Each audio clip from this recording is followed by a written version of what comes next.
दोस्तों, एक सावित्री नाम की महिला होती है जिसकी उम्र लगभग 45 साल के करीब थी। इसकी एक बेटी होती है जिसका नाम अंजलि होता है। इसने अपनी बेटी अंजलि की शादी कर दी थी और वह अपने पति के साथ अक्सर बाहर रहा करती थी। एक बार गर्मियों का समय होता है। अंजलि अपने पति को लेकर अपनी मां के घर पर आ जाती है और 4-5 दिन के लिए वहीं पर ठहर जाती है। जब सावित्री अपनी बेटी और अपने दामाद को देखती हैं तो देखते ही बड़ी खुश हो जाती है और इनकी खातिरदारी में लग जाती है। जैसा कि दोस्तों, गर्मियों का समय होता है।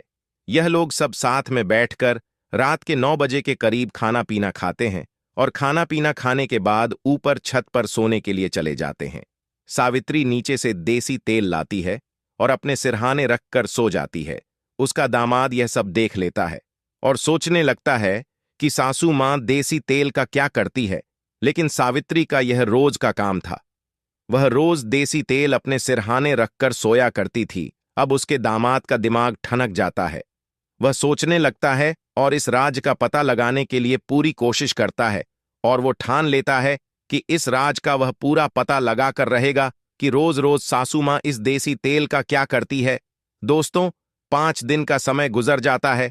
5 दिन के बाद इसके दामाद को एक ऐसी सच्चाई का पता लगता है, एक ऐसे राज का पता लगता है जिसे जानने के बाद उसके रोंगटे खड़े हो जाते हैं, उसके होश उड़ जाते हैं और सोचने लगता है कि एक 45 साल की महिला ऐसा कैसे कर सकती है। जी हां दोस्तों, आज की इस घटना को सुनने के बाद शायद आप लोगों को भी बड़ी हैरानी होगी। इसीलिए इस वीडियो में आप अंत तक बने रहिएगा, क्योंकि इस घटना से आपको एक बहुत बड़ी सीख मिलने वाली है। बाकी दोस्तों, हमारी आप लोगों से एक छोटी सी रिक्वेस्ट है। वीडियो को लाइक करके चैनल को सब्सक्राइब कर लीजिए और जितने भी दोस्त हमारी इस वीडियो को जहां से भी देख रहे हैं वो कमेंट में अपना नाम और अपनी सिटी का नाम जरूर लिखें ताकि अगली वीडियो में आपके नाम हम ले सकें। दरअसल दोस्तों, यह सच्ची घटना बिहार राज्य की है। बिहार के एक छोटे से गांव में सावित्री नाम की एक महिला होती है। उसके साथ उसके पति भी होते हैं और उसकी एक 5 साल की बेटी होती है जिसका नाम अंजलि होता है। जब अंजलि 5 साल की थी तो इस दौरान सावित्री के पति का एक बीमारी की चलते देहांत हो जाता है। अब सावित्री के ऊपर दुखों का पहाड़ टूट पड़ा था, लेकिन सावित्री का जो पति था उसका कारोबार काफी अच्छा खासा था, काफी प्रॉपर्टी थी और काफी पैसा भी इसके पास था। अब दोस्तों, कर भी क्या सकते थे, जो होना था हो चुका था।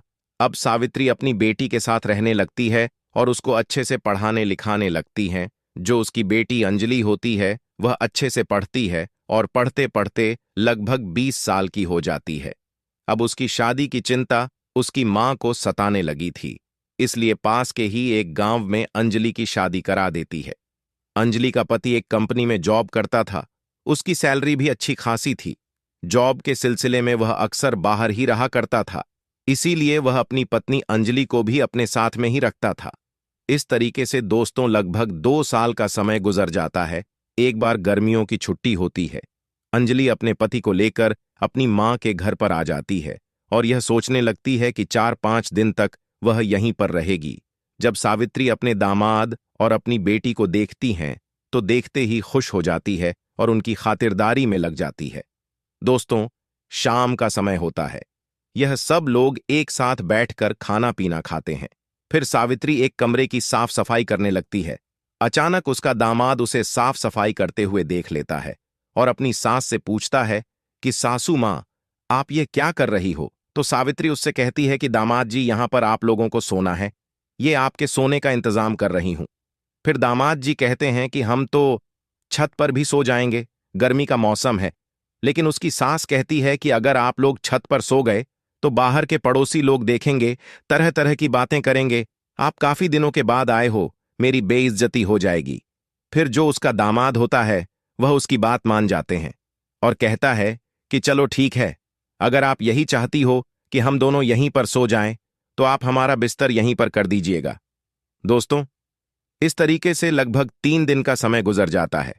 3 दिन तक जो उसका दामाद होता है वह अपनी पत्नी के साथ नीचे कमरे में सोता है। अब एक दिन रात के 9 बजे के करीब यह लोग सब बैठकर खाना पीना खाते हैं। अचानक सावित्री का दामाद अपनी सासू मां से कहता है कि सासू मां, आज हम कमरे में नहीं सोएंगे, क्योंकि आज गर्मी ज्यादा हो रही है। आज आप हमारा बिस्तर ऊपर छत पर अपने साथ में ही कर दो।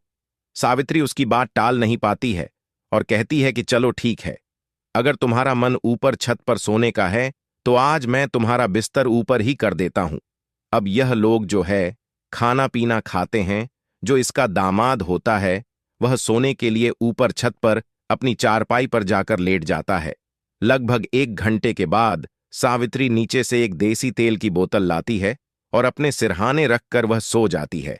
अचानक से उसका दामाद यह देख लेता है और सोचने लगता है कि उसकी सास जो है इस तेल की बोतल से रात में क्या करती है, लेकिन इस बात को वह नजरअंदाज कर देता है और सो जाता है। लेकिन अगले दिन सावित्री फिर से तेल की बोतल लाती है और अपने सिरहाने रखकर वह सो जाती है। अब उसके दामाद का दिमाग ठनक जाता है और सोचने लगता है कि रोज रोज सासू मां इस तेल का करती क्या है। वह भी रात के समय में सच्चाई का पता लगाने के लिए वो लग जाता है और सोचता है कि जब तक मैं इस सच्चाई का पता नहीं लगाऊंगा तब तक मैं यहां से नहीं जाने वाला हूं। दोस्तों, इस तरीके से पूरे पूरे अब 6 दिन गुजर जाते हैं। एक दिन गर्मी ज्यादा हो रही थी। जो सावित्री का दामाद था वह करवटें बदल रहा था। उसको नींद नहीं आ रही थी। लगभग 12 बजे के करीब सावित्री अपनी तेल की बोतल उठाती है और दबे पैरों अपने घर से बाहर निकलने लगती है। अचानक उसका दामाद उसको जाते हुए देख लेता है और उसका पीछा करने लगता है कि आखिर रोज सासू मां इस तेल की बोतल को लेकर कहां जाती है। अच्छा, सावित्री अपने घर के पास ही एक सुनसान जगह थी, एक पेड़ था, वहां पर जाकर बैठ जाती है और सावित्री की ही उम्र का एक व्यक्ति इसके पास आता है और इससे बातचीत करने लगता है। और फिर बातचीत के बाद यह दोनों गलत काम करने लगते हैं। लगभग 1 घंटे तक यह दोनों गलत काम करते हैं और फिर अलग हो जाते हैं। फिर सावित्री अपने घर आने लगती है। जब उसका दामाद यह देखता है कि उसकी सासू में घर पर आ रही है तो उससे पहले ही वह अपने चारपाई पर आकर सो जाता है। दोस्तों, सावित्री का दामाद अब करवटें बदल रहा था, उसको नींद भी नहीं आ रही थी। दोस्तों, इस तरीके से सुबह हो जाती है। उसका दामाद अपनी सास को महसूस नहीं होने देता है कि उसकी सच्चाई जान चुका है। फिर अगले दिन सब बैठकर रात का खाना पीना खाते हैं। फिर इसका दामाद अपनी चारपाई पर जाकर लेट जाता है और सोने का नाटक करने लगता है। लगभग 12 बजे के करीब फिर से सावित्री उठती है और अपने तेल की बोतल उठाती है और उसी जगह पर पहुंच जाती है। अच्छा, उसके पीछे पीछे उसका दामाद भी पहुंच जाता है और दूर खड़ा होकर यह सब देखने लगता है। फिर थोड़ी देर के बाद वह व्यक्ति सावित्री के पास आता है और इससे बातचीत करने लगता है।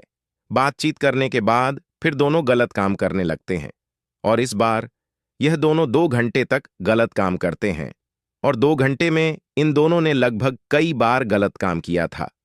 जब यह दोनों थक जाते हैं तो फिर से सावित्री थोड़ी देर बात करके उस व्यक्ति से घर पर आने के लिए निकल जाती है।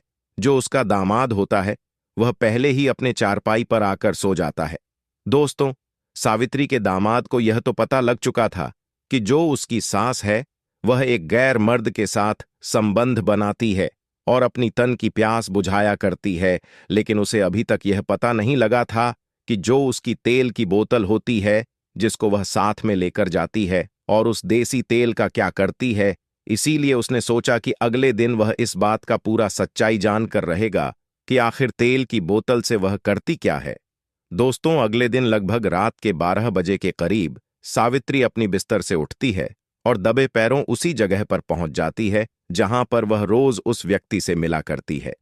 थोड़ी देर के बाद वह व्यक्ति भी इसके पास आ जाता है और इससे बातचीत करने लगता है और फिर यह दोनों जो है एक दूसरे के साथ गलत काम करने लगते हैं।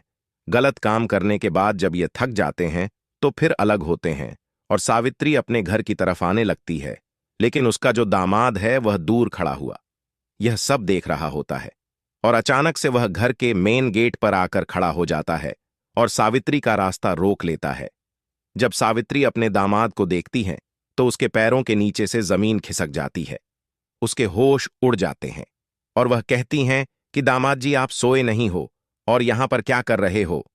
फिर उसका दामाद अपनी सास से कहता है कि सासू मां, मुझे आपकी सच्चाई का पता लग चुका है कि आप कहां जाती हो और किसके साथ मिलती हो।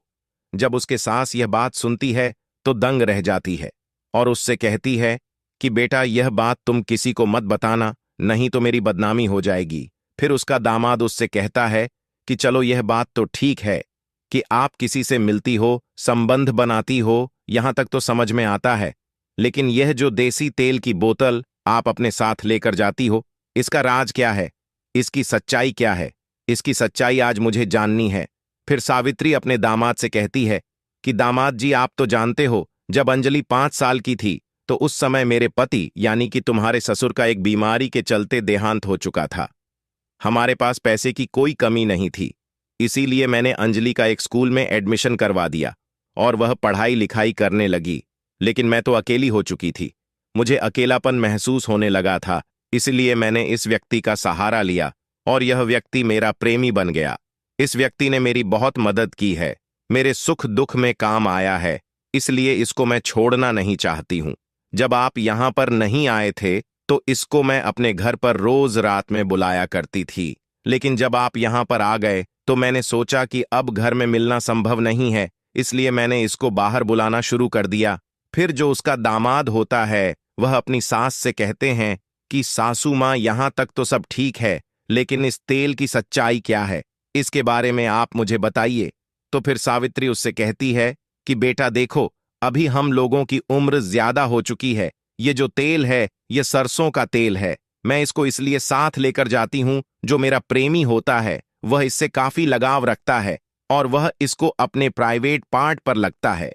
प्राइवेट पार्ट पर लगाने के बाद उसको काफी उत्तेजना होती है और काफी लंबे समय तक वह मेरे साथ संबंध बनाता है, इसीलिए यह देसी तेल रोज मैं उसके लिए लेकर जाती हूं। फिर सावित्री अपने दामाद से कहती है कि बेटा, तुम यह बात अंजलि से बिल्कुल मत बताना, नहीं तो उसके दिल पर ठेस पहुंचेगी। फिर उसका दामाद कहता है कि मैं यह बात किसी को नहीं बताऊंगा, लेकिन इतना भी है कि मैं यहां पर अब कभी आऊंगा भी नहीं। फिर उसका दामाद अपने बिस्तर पर जाकर सो जाता है और जब सुबह होती है नाश्ता पानी करता है और अपनी पत्नी अंजलि से कहता है कि चलो अभी हमें अपने घर पर चलना है।